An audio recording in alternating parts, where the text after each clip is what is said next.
आपके मन में यह प्रश्न अवश्य आता होगा कि मनुष्यों द्वारा किस प्रकार के कर्म किए जाएं, जिनसे उसे स्वर्ग की प्राप्ति हो सके। आज हर व्यक्ति अपने पथ से भटकता जा रहा है। वह अपने उस मार्ग को निर्धारित नहीं कर पाता जिस पर चलकर वह सद्गति और स्वर्ग को प्राप्त कर सके।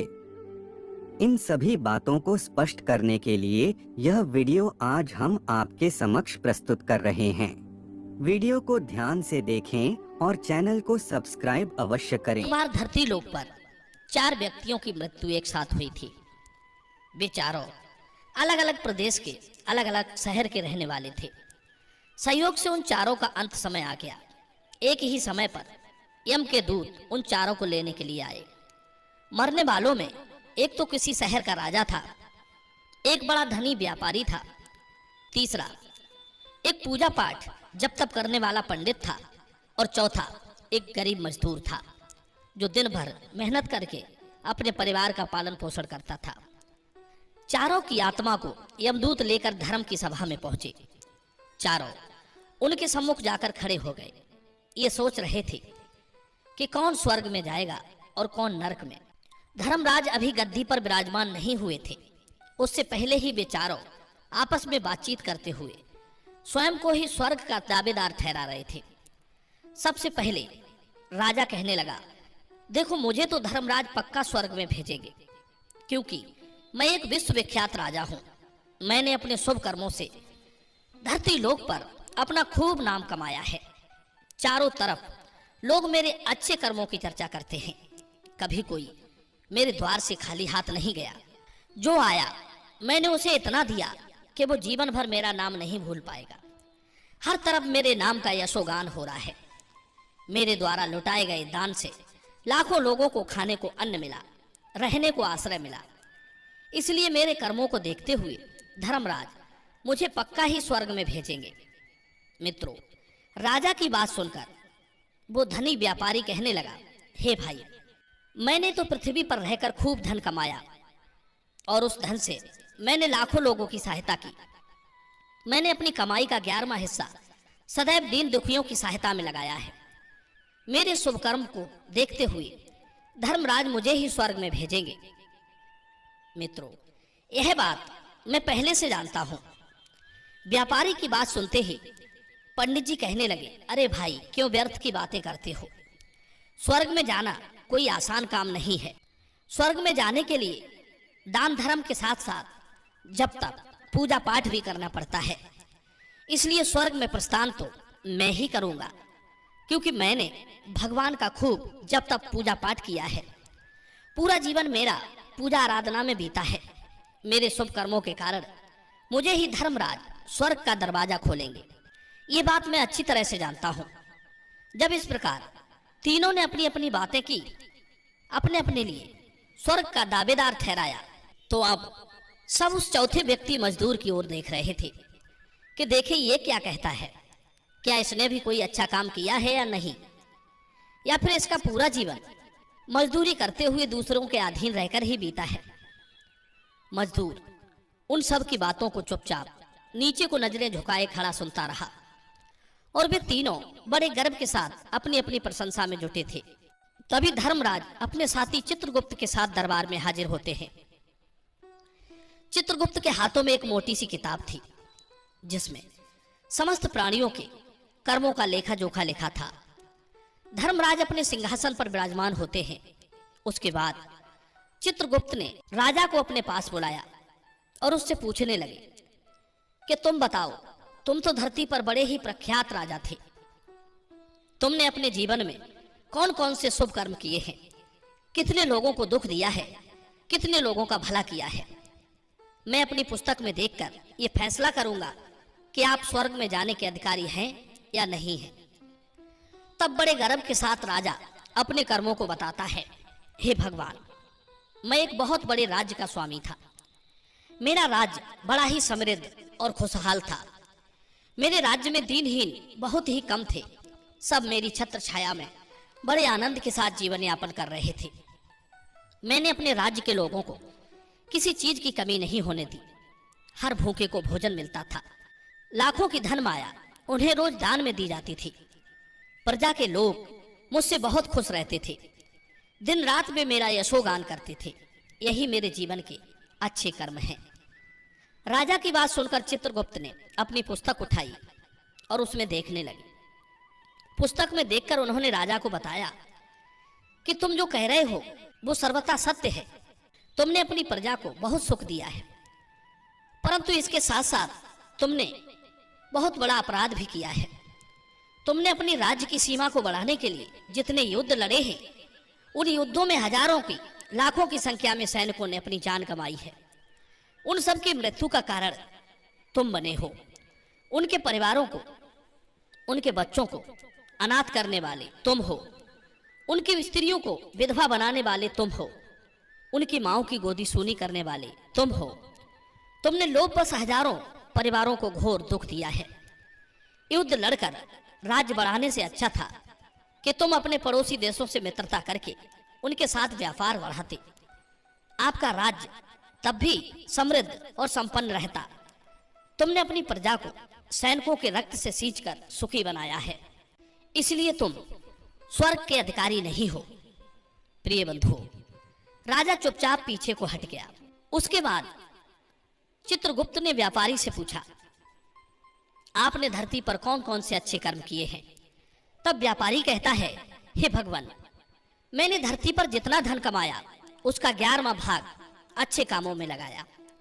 लाखों लोगों को भोजन कराया, कई आश्रमों को दान दिया है, कई बेघर लोगों को अपने धन से घर दिया है, कई शहरों में मंदिरों का निर्माण कराया है, जगह जगह मुसाफिरों को ठहरने के लिए धर्मशालाएं बनवाई हैं, पानी के प्याऊ लगवाए हैं, प्रत्येक तीर्थ में भंडारे करवाए हैं। यही मेरे जीवन के अच्छे कर्म हैं। व्यापारी की बात सुनने के बाद चित्रगुप्त ने अपनी पुस्तक खोली, जिसमें उसके जीवन के सारे अच्छे बुरे कर्म लिखे हुए थे। चित्रगुप्त ने बताया कि देखो, तुम जो कहते हो वो सत्य है। तुमने धरती पर खूब दान धर्म किया है, पर तुम्हारा पाप ये है कि तुमने धरती पर जो दान धर्म किया है वो तुमने उस पैसे से किया है जिसको कमाने के लिए तुमने बहुत झूठ बोला है, बहुत ठगी की है, कई चीजों में मिलावट करके बेचा है, नकली चीजों को असली के दामों में बेचा है, कितने व्यापारियों को रास्ते से हटाया है। तुम्हारे इन कर्मों से न जाने कितने लोग बीमार होकर मर गए, कितनों ने आत्महत्या कर ली, कितनों की मेहनत का पैसा तुम्हारे पास चला आया। उन सब लोगों की बद्दुआएं तुम्हारे साथ हैं। तुमने जो कुछ भी अच्छा काम किया है वो बुरे कर्म करके ही किया है, इसलिए तुम्हारे पास तुम्हारा कोई शुभ कर्म नहीं है। तुम स्वर्ग में जाने के अधिकारी नहीं हो। प्रिय बंधु, चित्रगुप्त की बात सुनकर व्यापारी भी बड़ा उदास होकर पीछे हट गया। उसके बाद पंडित जी को आगे बुलाया और पूछने लगे, तुमने अपने जीवन में कौन से अच्छे कर्म किए हैं? तब पंडित जी कहते हैं, हे भगवान, मेरा पुण्य यह है कि मैंने हजारों लोगों को ज्ञान दिया है, हजारों यज्ञों के अनुष्ठान को संपन्न कराया है, हजारों के घरों में पूजा पाठ कराया है, दिन रात मैंने ईश्वर का जप किया है, हजारों कन्याओं का विवाह कराया है, लाखों पिंड दान श्राद्ध कर्म कराए हैं, अज्ञानियों को मार्ग सुझाया है। इससे ज्यादा शुभ कर्म और क्या हो सकता है? तब चित्रगुप्त अपनी पुस्तक में देखकर बताते हैं, हे पंडित जी महाराज, आपका कहना सत्य है। आपने वास्तव में हजारों लोगों को ज्ञान दिया है, लेकिन उस ज्ञान पर स्वयं कभी अमल नहीं किया। आपने सैकड़ों यज्ञ पूजा अनुष्ठान कराए, पर उनमें निस्वार्थ भाव से किया गया कोई कर्म नहीं था। इसलिए तुम स्वर्ग में जाने के अधिकारी नहीं हो। अब तो उदास होते हुए पंडित जी भी पीछे हट गए। अब बचा केवल मजदूर। मजदूर ये देखकर बड़ा हैरान था कि अब तक वो जिनको इतना महान समझ रहा था, वे कोई भी स्वर्ग में जाने के अधिकारी नहीं रहे। तो मैं कैसे स्वर्ग में जा सकता हूं? मुझे तो स्वर्ग की कल्पना भी नहीं करनी चाहिए, क्योंकि मैं तो कभी पूजा पाठ जब तक यज्ञ दान करने के लायक भी नहीं था। तो शुभ कर्म कहां से करता? मैं तो मेहनत मजदूरी करके सारे जीवन अपने परिवार का भरण पोषण करता रहा। शुभ कर्म कहां से करता? मजदूरी ये सब बातें सोच ही रहा था। इतने में चित्रगुप्त ने उसे भी आवाज लगा दी और उससे पूछा, तो मजदूर पहले से पहले ही कहने लगा, भगवान, मैंने धरती पर एक गरीब के घर में जन्म लिया। यज्ञ, दान, हवन, पूजा पाठ करने के मैं लायक ही नहीं था। मैं शुभ कर्म कहाँ से करता? मुझे तो अपने परिवार का भरण पोषण ही बड़ी मुश्किल से कर मिलता था। मैं जानता हूं भगवान कि मैं स्वर्ग में जाने का अधिकारी नहीं हूं। मैंने धरती पर भी नरक भोगा है और यहां भी भोगूंगा, पर मेरी एक हार्दिक इच्छा है। मैं स्वर्ग में तो नहीं जा पाऊंगा। मैं एक बार स्वर्ग को अपनी आंखों से झांक कर देखना चाहता हूं। इससे अधिक मेरी कोई इच्छा नहीं है, क्योंकि मैंने ऐसा कोई काम नहीं किया है जो कुछ देर के लिए ही मुझे स्वर्ग में पहुंचा पाता। गरीबी में पला बड़ा, काम के बाद लोगों की सेवा के लिए मेरे पास समय नहीं बचता। बचा हुआ समय मैं अपने बूढ़े माँ बाप की सेवा में लगा देता था। उनके लिए औषधि पीसता, उन्हें खिलाता पिलाता, उनके वस्त्र बदलता, उन्हें नहलाता धुलाता। यही मेरी दिनचर्या थी। मुझे तो मंदिर में जाने का भी अवसर नहीं मिलता था। मजदूर की बात सुनकर चित्रगुप्त ने अपनी पुस्तक में देखकर पूछा, हे मानव, तुम ध्यान से देखकर बताओ, सोचकर बताओ कि तुमने कभी तो कोई शुभ कर्म किया होगा। तब मजदूर अपने पूरे जीवन काल के घटनाक्रम को याद करता है।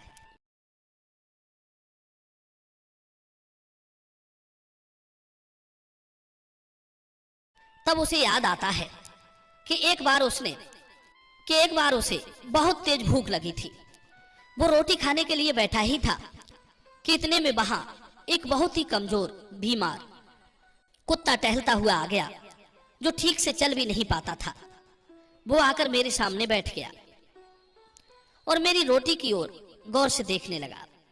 मैं समझ गया कि वो कुत्ता बहुत भूखा है। मेरे अंदर से आवाज आई कि एक भूखे बेजुबान जानवर को छोड़कर तू अकेला कैसे खा सकता है? वो भी मेरे पास आस करके आया था। मैंने वो रोटी स्वयं ना खाकर उस कुत्ते को खिला दी। उस दिन मैंने पूरे दिन भूखे पेट रहकर ही काम किया था। मजदूर की बात सुनकर चित्रगुप्त मुस्कुराए और उसका हाथ पकड़कर बड़े सम्मान के साथ उसे स्वर्ग में लेकर गए और बोले, वास्तव में आप ही स्वर्ग में रहने के अधिकारी हो। आपका वो त्याग और उस मूक पशु पर दया दिखाना ही सबसे बड़ा शुभ कर्म है। मनुष्य जो भी काम निस्वार्थ भाव से करता है, वास्तविक उसका ही उसे सबसे बड़ा पुण्य मिलता है। निस्वार्थ भाव से किया गया जन कल्याण के लिए एक छोटा से छोटा काम भी आपके सैकड़ों पापों को नष्ट कर देता है। लोभ, लालच, मोह और स्वार्थ के वशीभूत होकर किया गया शुभ कर्म भी फलदायी नहीं होता। इसलिए ध्यान रहे, जीवन में अच्छे कर्म अच्छी भावना के साथ करना चाहिए। ऐसा नहीं होना चाहिए कि आपने किसी से धन छीनकर या चुराकर कमा लिया हो और बाद में उसी धन को शुभ कर्मों में लगा दिया हो, दान कर दिया हो, तो वो धन आपको कभी नरक में जाने से नहीं उबार सकता। प्रिय बंधु, स्वर्ग में वही व्यक्ति जाता है जिसने निष्काम निस्वार्थ भाव से प्राणियों की सेवा की हो। भले ही उसने जीवन में एक पैसा दान ना किया हो, पर वो जिस लायक था, अपनी सामर्थ्य के अनुसार उसने निस्वार्थ भाव से जो भी काम किया है, वही उसकी मुक्ति का दाता है। प्रिय बंधुओं, ये कहानी आपको कैसी लगी? कमेंट सेक्शन में आप अपनी राय जरूर देना। मिलते हैं अगली वीडियो में नई ज्ञान चर्चा के साथ। आप सभी का बहुत बहुत धन्यवाद। जय श्री कृष्ण।